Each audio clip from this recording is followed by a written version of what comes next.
بسم اللہ الرحمن الرحیم۔ مکے میں ابو سفیان بہت بے چین تھا، آج کچھ ہونے والا ہے۔ وہ بڑبڑایا، اس کی نظریں آسمان کی طرف بار بار اٹھ رہی تھیں۔ اس کی بیوی ہندہ نے حضرت امیر حمزہ کا کلیجہ چبایا تھا۔ اس کی پریشانی دیکھ کر اس کے پاس آئی۔ کیا بات ہے، کیوں پریشان ہو؟ ابو سفیان چونکا۔ کچھ نہیں، طبیعت گھبرا رہی ہے، میں ذرا گھوم کر آتا ہوں۔ وہ یہ کہہ کر گھر کے بیرونی دروازے سے باہر نکل آیا۔ مکے کی گلیوں میں سے گھومتے گھومتے وہ اس کی حد تک پہنچ گیا تھا۔ اچانک اس کی نظر شہر سے باہر ایک وسیع میدان پر پڑی۔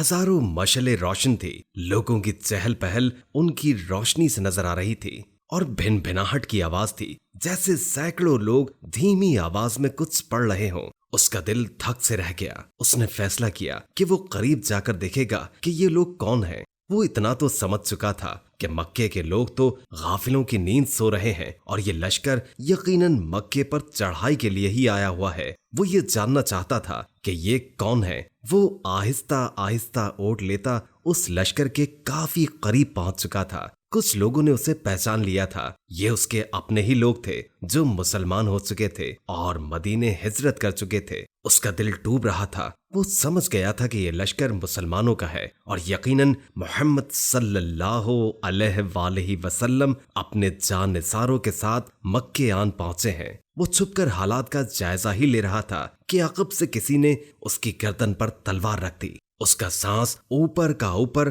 اور نیچے کے نیچے رہ گیا۔ لشکر کے پہرے داروں نے اسے پکڑ لیا اور اسے اب بارگاہ محمد صلی اللہ علیہ وآلہ وسلم میں لے جا رہے تھے۔ اس کا ایک ایک قدم کئی من بھاری ہو چکا تھا۔ ہر قدم پر اسے اپنے کرتوت یاد آ رہے تھے۔ جنگ بدر، احد، خندق، خیبر، یہ سب کچھ اس کی آنکھوں کے سامنے ناچ رہی تھی۔ اسے یاد آ رہا تھا کہ کیسے سرداران مکہ کو اکٹھا کیا گیا تھا محمد کو قتل کرنے کے لیے، کیسے نجاشی کے دربار میں جا کر تقریر کی تھی کہ یہ مسلمان ہمارے غلام اور باغی ہیں، ان کو ہمیں واپس دو۔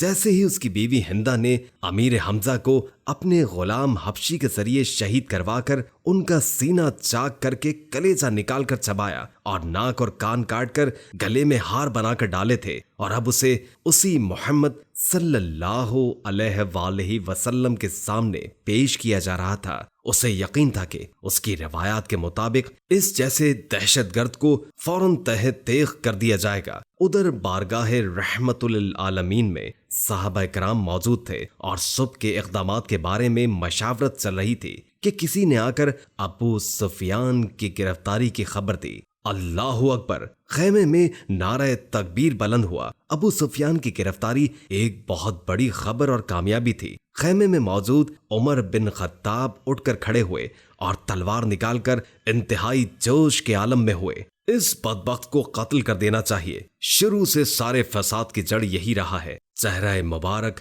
رحمت للعالمین پر تبسم نمودار ہوا، اور ان کے دلوں میں اترتی ہوئی آواز گونجی، بیٹھ جاؤ عمر، اسے آنے دو۔ عمر بن خطاب آنکھوں میں غیظ لیے حکم رسول صلی اللہ علیہ وآلہ وسلم کی اطاعت میں بیٹھ گئے، لیکن ان کے چہرے کی سرخی بتا رہی تھی کہ اگر ان کا بس چلتا تو ابو سفیان کے ٹکڑے کر ڈالتے۔ اتنے میں پہرے داروں نے بارگاہ رسالت صلی اللہ علیہ وآلہ وسلم میں حاضر ہونے کی اجازت چاہی۔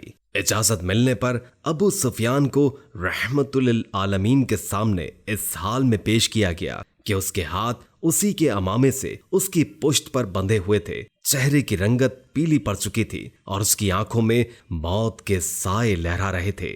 لب رسالت مآب صلی اللہ علیہ وآلہ وسلم ہلے، اور صحابہ نے ایک عجیب جملہ سنا، اس کے ہاتھ کھول دو اور اس کو پانی پلاؤ، بیٹھ جاؤ ابو سفیان۔ ابو سفیان ہارے ہوئے جواری کی طرح گرنے کے انداز میں خیمے کے فرش پر بچھے قالین پر بیٹھ گیا۔ پانی پی کر اس کو کچھ حوصلہ ہوا تو نظریں اٹھا کر خیمے میں موجود لوگوں کی طرف دیکھا۔ عمر بن خطاب کی آنکھیں غصے سے سرخ تھیں۔ ابو بکر بن قحافہ کی آنکھوں میں اس کے لیے افسوس کا تاثر تھا۔ عثمان بن عفان کے چہرے پر عزیز داری کی ہمدردی اور افسوس کا ملا جلا تاثر تھا۔ علی ابن ابو طالب کا چہرہ سپاٹ تھا۔ اس طرح باقی تمام اصحاب کے چہروں کو دیکھتا دیکھتا آخر اس کی نظر محمد صلی اللہ علیہ وآلہ وسلم کے چہرے مبارک پر آ کر ٹھہر گئی، جہاں جلالت و رحمت کے خوبصورت امتزاج کے ساتھ کائنات کی خوبصورت ترین مسکراہٹ تھی۔ کہو ابو سفیان، کیسے آنا ہوا؟ ابو سفیان کے گلے میں تو جیسے آواز ہی نہیں آ رہی تھی۔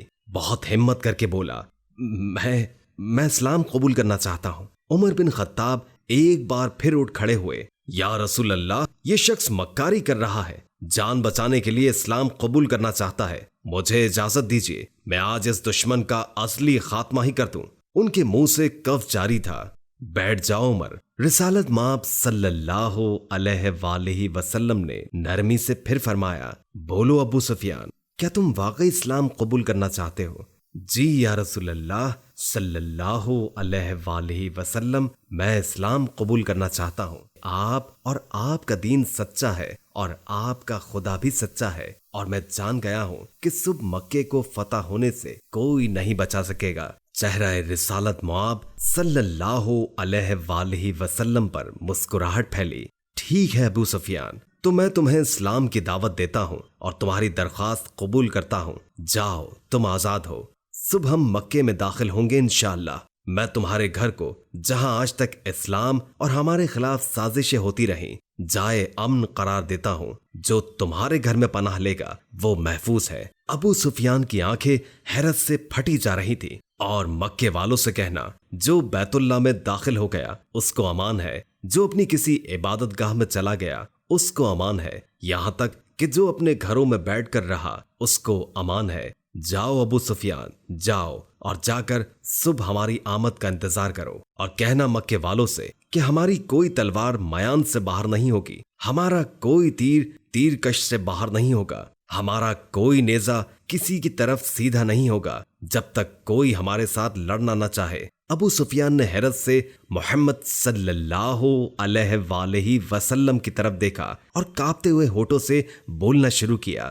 اشہد ان لا الہ الا اللہ و اشہد ان محمدن عبدہ و رسولہ۔ سب سے پہلے عمر بن خطاب آگے بڑھے اور ابو سفیان کو گلے لگایا۔ مرحبا اے ابو سفیان، اب سے تم ہمارے دینی بھائی ہو گئے ہو، اور تمہاری جان و مال ہمارے اوپر ویسے ہی حرام ہو گیا ہے جیسے کہ ہر مسلمان کا دوسرے پر حرام ہے۔ تم کو مبارک ہو کہ تمہاری پچھلی ساری خطائیں معاف کر دی گئیں، اور اللہ تبارک و تعالی تمہارے پچھلے گناہوں کو معاف فرمائے۔ ابو سفیان حیرت سے خطاب کے بیٹے کو دیکھ رہا تھا۔ یہ وہی تھا کہ چند لمحے پہلے جس کی آنکھوں میں اس کے لیے شدید نفرت اور غصہ تھا، جو اس کی جان لینا چاہتا تھا، وہی اب اسے گلے لگا کر بھائی بول رہا تھا۔ یہ کیسا دین ہے، یہ کیسے لوگ ہیں؟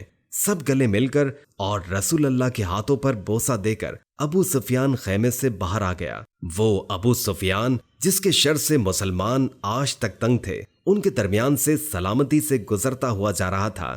جہاں سے گزرتا اس اسلامی لشکر کا ہر فرد، ہر جنگجو، ہر سپاہی جو تھوڑی دیر پہلے اس کی جان کے دشمن تھے، اب آگے بڑھ بڑھ کے اس سے مصافحہ کر رہے تھے، اسے مبارکباد دے رہے تھے، خوش آمدید کہہ رہے تھے۔ اگلے دن مکہ شہر کی حد پر جو لوگ کھڑے تھے ان میں سب سے نمایاں ابو سفیان تھا۔ مسلمانوں کا لشکر مکے میں داخل ہو چکا تھا۔ کسی ایک کی تلوار، کسی ایک کے نیزے کی یعنی کسی ایک تیر کی نوک پر خون کا ایک قطرہ تک نہ تھا۔ لشکر اسلام کو ہدایت مل چکی تھی، کسی گھر میں داخل نہ ہونا، کسی عبادت گاہ کو نقصان مت پہنچانا، کسی کا پیچھا مت کرنا، عورتوں اور بچوں پر ہاتھ نہ اٹھانا، کسی کا مال نہ لوٹنا۔ بلال حبشی آگے آگے اعلان کرتے جا رہے تھے، مکے والو، رسول خدا کی طرف سے آج تم سب کے لیے عام معافی کا اعلان ہے۔ کسی سے اس کے سابق اعمال کی باز پرس نہیں کی جائے گی۔ جو اسلام قبول کرنا چاہے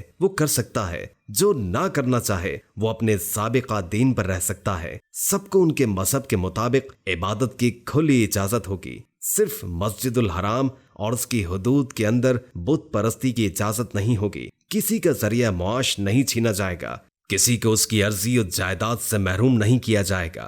ہر مسلمان کے جان و مال کی حفاظت مسلمان کریں گے۔ اے مکے کے لوگوں، ہندا اپنے گھر کے دروازے پر کھڑی لشکر اسلام کو گزرتے ہوئے دیکھ رہی تھی۔ اس کا دل گواہی نہیں دے رہا تھا کہ حضرت حمزہ کا قتل اس کو معاف کر دیا جائے گا، لیکن ابو سفیان نے تو رات یہی کہا تھا کہ اسلام قبول کر لو، سب غلطیاں معاف ہو جائیں گی۔